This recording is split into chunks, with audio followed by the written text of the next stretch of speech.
MMC committee general secretary James అయ్య గారికి, సేవకులందరికీ, సేవకురాళ్ళకి, చేరువచ్చిన బంధువర్గానికి నా హృదయపూర్వక వందనాలు, నమస్కారాలు తెలియజేస్తున్నాను.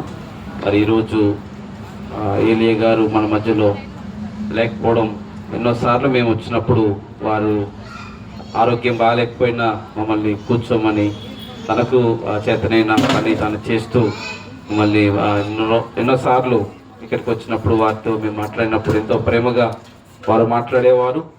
అలాగే మరి ఈరోజు ఈ యొక్క ఆదరణ కూడికలో మనము ఇప్పటి వరకు మరి దైవజనులతో ఎన్నో విషయాలు చెప్పారు. నేను ప్రాముఖ్యంగా తెలియజేసే విషయం ఏంటంటే, ఏదో ఒక రోజు ఈ లోకాన్ని అందరూ కూడా విడిచి వెళ్ళాల్సిందే. ఆరోగ్యం బాగున్నా వెళ్ళాల్సిందే, అనారోగ్యంతో కూడా ఉన్నా వెళ్ళాల్సిందే. అయితే వెళ్ళకంటే ముందే తప్పనిసరిగా ఎక్కడికి వెళ్తాము అనే విషయాన్ని ఈ భూలోకంలో ఉన్నప్పుడే మనం నిర్ణయం చేసుకోవాలి. లేదంటే అక్కడికి వెళ్ళిన తర్వాత అక్కడ మనకు సమయం ఇవ్వబడదు. భూలోకంలో ఉన్నప్పుడే ప్రతి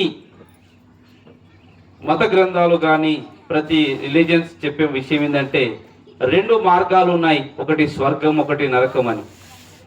మరి స్వర్గానికి అందరూ వెళ్ళాలని ఆశ ఉంటుంది, కానీ వెళ్ళాలి అంటే తప్పనిసరిగా భూలోకంలో ఉన్నప్పుడే తమ యొక్క జన్మ కర్మ పాపాలను కడిగి వేసుకున్న వారు మాత్రమే నిత్య పరలోక రాజ్యం చేరుతారు.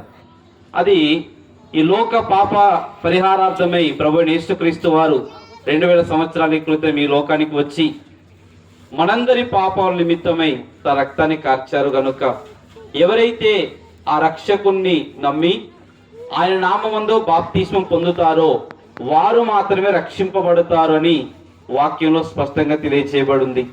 కనుక సమస్త వస్తువులు రక్తము చేత శుద్ధి చేయబడినని బైబిల్లో ఉన్న వాటి ప్రకారముగా ఆ రక్తము పరిశుద్ధుడైన దేవునిదై ఉండాలి. ఆ రక్తమును ఆశ్రయించిన వారికి మాత్రమే పాప క్షమాపణ కలుగుతుంది. కనుక మరి ఇక్కడ చేరి ఉన్న బంధువులకి కానీ వారి యొక్క ఇంటి వారికి కానీ ప్రేమపూర్వకంగా తెలియజేసే మాట ఏంటంటే, మరి ఏలియా గారు వెళ్ళిన నిత్య పరలోక రాజ్యానికి వెళ్ళి ఆయనను మళ్ళీ మనం కలుసుకోవాలంటే, ఆయన వెళ్ళిన ఆ నీతి మార్గములో, యేసుక్రీస్తు వారి మార్గంలో మనం వెళ్తేనే మళ్ళొకసారి పరలోక రాజ్యం వెళ్ళి మరి తనను మనం కలుసుకోగలమని ప్రేమపూర్వకంగా ఈ మాటలు తెలియజేస్తూ దేవుడు కొద్ది మాటలు దీవించును గాక. ఆమేన్.